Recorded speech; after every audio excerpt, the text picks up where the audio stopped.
Alright, let's get started on prepping these walls for paint. Our first order of business is to tackle any imperfections on the surface to ensure that it's a nice and smooth finish. It's critical to create a smooth canvas to guarantee a flawless paint job. Once we've sanded down the surface, we'll apply a thin layer of mud to cover up any imperfections, like holes or gaps. This step is essential on achieving a seamless appearance once the paint goes on. With the walls prepped and smooth, it's time to move on to the next step, taping off the edges and covering the floor.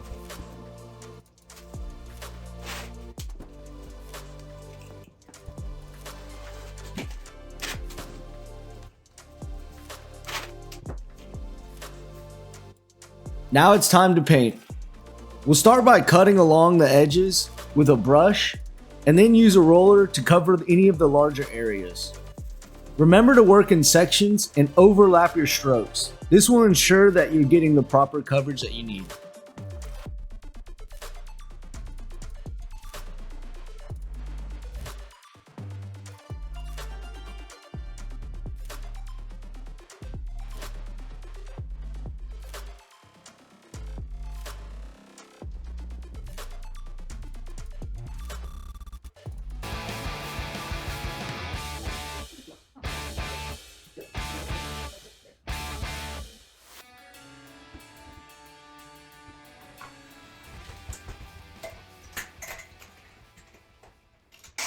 Now that the walls are painted, it's time to add the finishing touches, baseboard trim.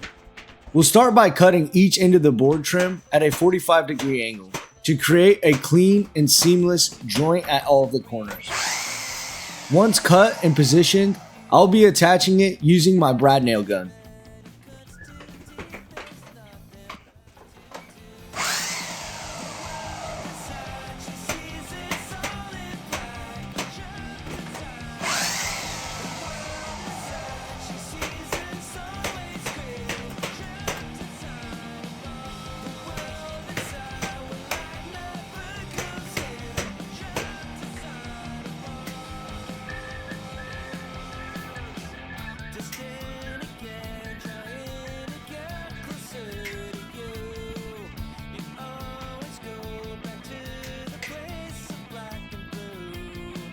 The next thing that I'm going to be building is a table saw station.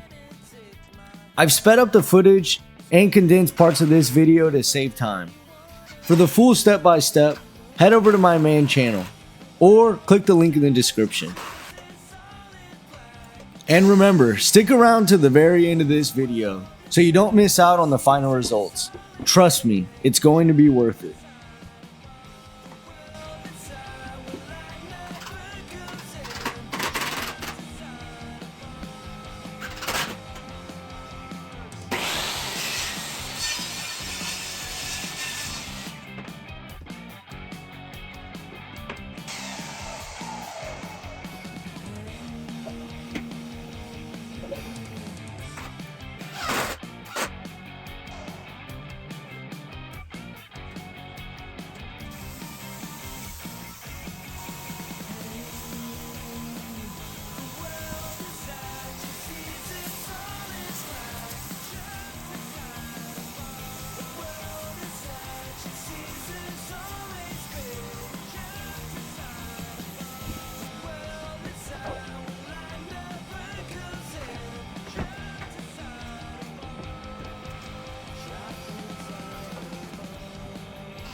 The tool that I'm using here is a router with a flush trim bit that ensures that every edge is precisely trimmed for a professional quality finish.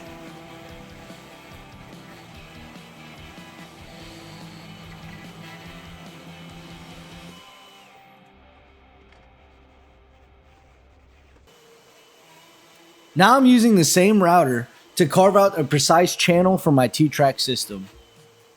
The best way I found to use the router is only make 1/4 inch passes at a time and go over it multiple times until you reach the desired depth. Stay inside most of the time, but you don't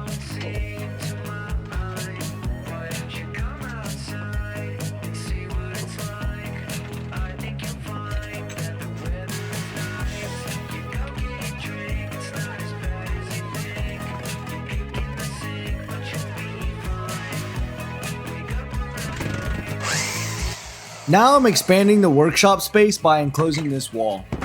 By adding this wall, I'll be maximizing the available space inside of the workshop, creating more room for projects and storage.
Next, I'll be building a miter saw station.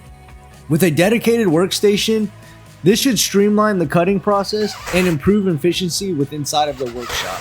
If you're interested in seeing the full video on how I built this miter saw station / routing station, check out the link that's in the description.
Now it's time to integrate the routing table into our setup.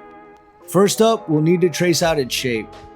Once we've marked out the dimensions, we'll use the jigsaw to carefully cut around the corners. Here we will try to get as close as we can to the edge without scuffing up any corners.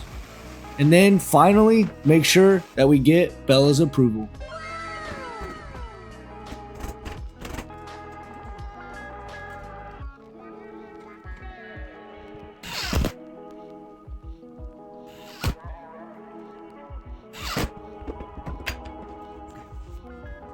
Unfortunately, my old miter saw broke while filming this video, but it was time for an upgrade anyways. After spending countless hours building benches and workstations, I got fed up. So I went to Lowe's, and luckily this Gladiator workbench was on sale and it's the perfect fit for this shop.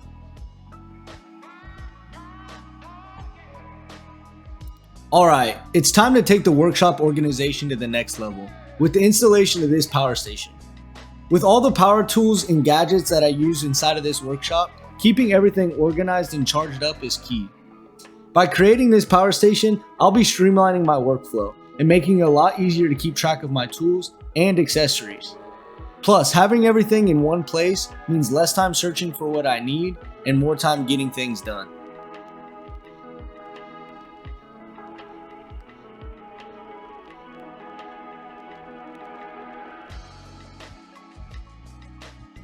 It's absolutely crucial having a dedicated space for everything. It not only saves time, but it also prevents from unnecessary spending. I can't tell you the amount of times that I've ended up buying an extra piece of hardware or a utility simply because I forgot that I already had it and it was just buried somewhere.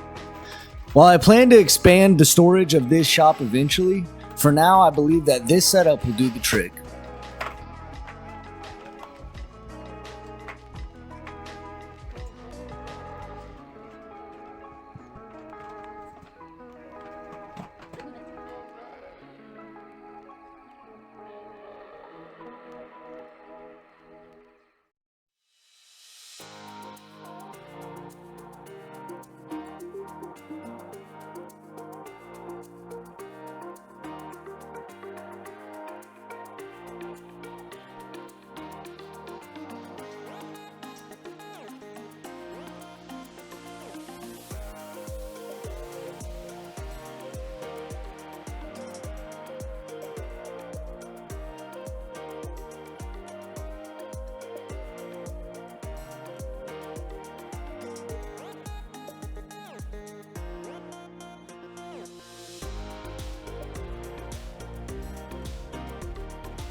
One cornerstone of any workshop is dust collection, and I've implemented a system that's both efficient and convenient. I've set up a shop vac on an automatic switch, so it kicks into gear whenever any major power tool is in use.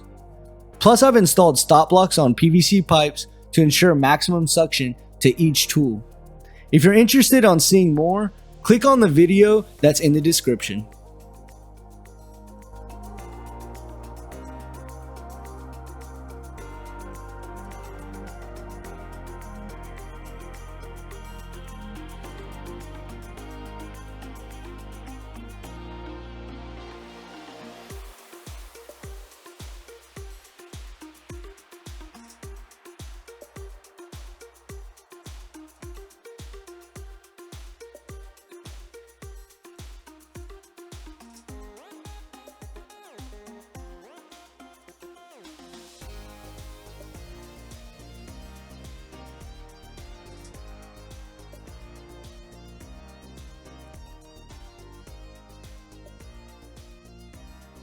If you have made it this far into the video, don't forget to show your support by leaving a like and hitting that subscribe button.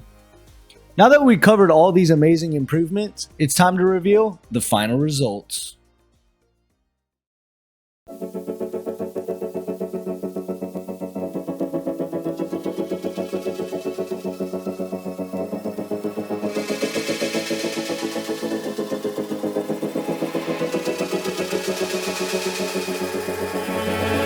You don't have